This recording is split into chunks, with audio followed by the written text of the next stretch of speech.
देखिए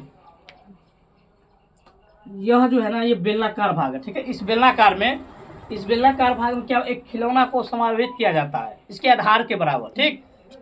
इसका आधार ये हुआ ना, इसके आधार के बराबर ऊपर में क्या है शंकुआकार भाग है, नीचे में क्या है अर्धगोला है। इस अर्धगोला पे एक शंकुकार खिलौना आरोपित किया गया।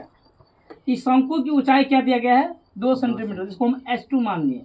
H2 इसलिए माने क्योंकि हम जान गए यहाँ एक से अधिक H है। एक बेलन का है, एक किसका है शंकु का है। तो बेलन की ऊंचाई को हम क्या मान लिए H1 और शंकु की ऊंचाई को H2। अब देखिए इसका आधार का व्यास कितना दिया था 4, तो R कितना हो जाएगा D/2। D का वैल्यू 4, इसका क्या है 2, कितना हो गया 2 सेंटीमीटर। अब चलिए यहाँ से लेकर यहाँ तक इसकी ऊंचाई कितना है शंकु का 2। जो अर्धगोला का त्रिज्या होता है वही उसका क्या होता है ऊंचाई होता है। ये 2 सेंटीमीटर और यहाँ से लेकर यहाँ तक 2 सेंटीमीटर, 2 कितना हो गया 4 सेंटीमीटर। तो बेलन की ऊंचाई कितना हो गया 4 सेंटीमीटर हो गया ना। अब देखिए शंकु की ऊंचाई कितना है H2 2, आधार की व्यास कितना है 4, इसका त्रिज्या आ जाएगा 2। अब बेलनाकार भाग की ऊंचाई क्या हो गया H1 बराबर शंकु की ऊंचाई प्लस अर्धगोला की त्रिज्या, जो ही त्रिज्या वही उसे क्या होगा ऊंचाई होगा। तो शंकु कितना है 2 और इसका त्रिज्या कितना है 2, तो 2 कितना हो गया 4। शंकु की क्या बोलते हैं इस बेलन की ऊंचाई कितना हो गया 4। अब सवाल में कहता है क्या कहता है प्रश्न कह क्या कह रहा है कि आयतनों का अंतर, मतलब इस बेलन का आयतन और इसमें जो खिलौना जो समावेश हुआ उसका अंतर क्या है। अंतर का मतलब क्या होता है माइनस, घटाना।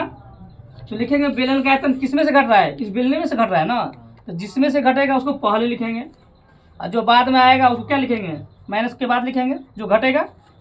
तो लिखे बेलन का आयतन माइनस खिलौना का आयतन, ठीक।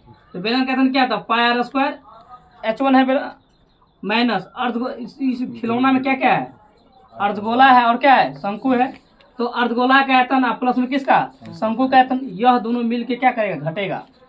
तो अर्धगोला का आयतन क्या होता है 2/3 πr³ प्लस शंकु क्या होता है 1/3 πr² H की जगह H2 देंगे।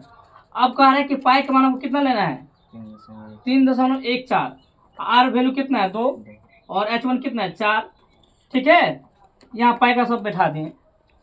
इन दोनों में देखिए क्या कॉमन है, इन दोनों में क्या कॉमन है 1/3 यहाँ भी कॉमन है और 1/3 क्या है इसमें भी है, इन दोनों में है 1/3 कॉमन ले लिए।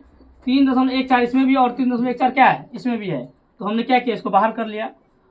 इसमें भी 2-3 बार आया है, इसमें कितने बार आया है 2 बार, एक इसमें भी है। हम तीनों यहाँ ले सकते थे लेकिन हम नहीं लिए, ले सकते थे आप ले सकते हैं क्योंकि यहाँ भी 2 है और 2 1 3 था, हम ले सकते थे तो हम नहीं लिए। क्या वो ले लिए बाहर ले 2 को बाहर कर देते, यहाँ क्या बच गया 3 में से 2 ले लिए, एक ही 2 बचा ना, यहाँ क्या बच गया ये 2 रह गया, ठीक। प्लस अब इस सारा जो हट गया था क्या बच गया आपके पास केवल 2, 2 दूना 4, 4 2 6 होता है। अब देखिए 4 और 2 6 हुआ, 6 को गुना करेंगे 4 से तो कितना होगा 6 चौक 24, बट्टे में कितना है 3, 3 1 3 8 24। अब इसको ये जैसा हमने यहाँ उतार दिया। अब यहाँ हम देखेंगे यहाँ 3.14 है, यहाँ क्या है 8 है ना, 8 है ना। तो इन देखिए यहाँ भी यहाँ 16 है, यहाँ क्या है 8 है। तो 8 के मल्टीप्लाई में 16 करता है, तो 8 कॉमन ले लिए तो क्या बच गया आपके पास 8 दूना 2 और 2 16, यहाँ कुछ नहीं बचा, क्या बच गया 1। अब 2 में से 1 गया तो 1। अब इस सारे को हमने क्या किया दशमलव हटाया, दशमलव के बाद जितना अंक रहेगा बट्टे में उतना ही 0 आएगा। इसको काटे 8 दूना 4 दूना 8, अब 25 चौक 100। अब इन दोनों गुना कीजिएगा तो कितना आएगा 628, इसमें 25 से भाग दीजिएगा तो आएगा 25.12 सेंटीमीटर cm3। यही इसका अंतर होगा, ठीक है, इतना का डिफरेंट होगा। चलो